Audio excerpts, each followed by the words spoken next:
One course every semester for every student is picked randomly out of the equivalent of a digital hat. Every course at the university on every level goes into that hat, and the student picks their class. It can't be in their major or minor, but it can be anything else. It could be a seminar in Zora Neale Hurston, or it could be a course on abstract algebra. The point is, one course in the midst of everything traditional and normal and da-da-da-da that you're doing, one course makes you realize that you're in a very deep pool and your feet aren't even close to being on the bottom. The net result would be a really interesting experiment, and it would teach those students the confidence for the rest of their lives to know whenever they were in a situation where they weren't touching bottom, that they could depend on others and find the right people to depend on to stay afloat. I was teaching an undergraduate class called This Is Your Brain on the Internet, which was half cognitive neuroscience and half an analysis of what the digital age means. I was teaching a graduate class called Early American Novels and Other Fiction. So my two fields, the 18th century and the 20th century, undergraduate and graduate. I did the same experiment for both of them. To both groups of students, I came in and said, if you believe in what you're doing, if you believe in your education, you have to share it. You can't just learn it, you have to share it. This is a moment of great sharing. So everybody in both classes has to make some kind of contribution to public knowledge. So sometimes they went onto blogs and contributed to conversations that were happening on the internet. Sometimes they changed or actually wrote Wikipedia entries or found facts and fact errors and corrected them in Wikipedia. They all in some way made some contribution that was out there. The most exciting thing was when somebody would respond to them or pick up their comment, somebody they had never met in their lives, and would respond to it and react to it, and they realized that their thinking, their knowledge, really could have an impact in the world. I would say it was an unqualified success story.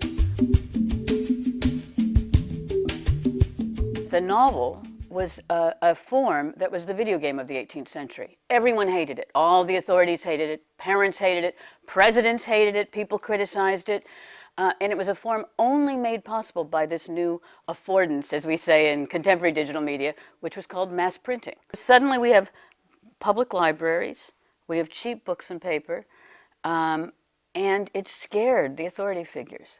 What would it mean if people weren't just reading the Bible and the New England Primer and the hymn books, but reading these novels that featured working class heroes and heroines very much like the readers themselves? It was terrifying. That was the new media of the 18th century.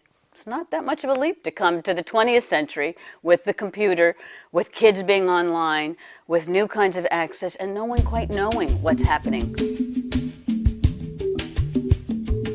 I think technology today in the classroom isn't just about what we used to call IT, instructional technology.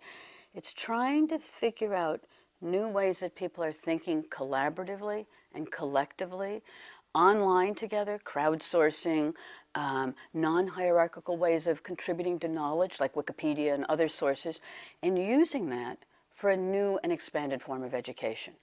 A form of education where the teacher might not, like Ichabod Crane, in the 18th century, be standing at the front of the classroom, but might actually be working around with students, online, offline, face-to-face, virtually, but in new ways where people are doing projects together, contributing different kinds of skills to massive projects that actually interrogate some of the biggest ideas of our moment. I think, and this was true in the 18th century and it's true now, that whenever you're in an era of hugely expanded technology and hugely expanded communications where people are interacting with one another in a different way, it doesn't just change communication, it changes how we think about communication. That's what we do as educators. You know, we communicate to our students. We find the best available ways to communicate ideas to our students and to get them interested in the world of ideas. We haven't absorbed what it means that people love to learn and love to teach. those 22 million or how many ever it is today, people on Wikipedia are teachers. They love to communicate what they know, and people feel they have something not only worth knowing themselves, but worth communicating. That's a different view of human nature. I think we have to go through a huge, major process of unlearning before we can relearn. If we don't, we're going to be irrelevant.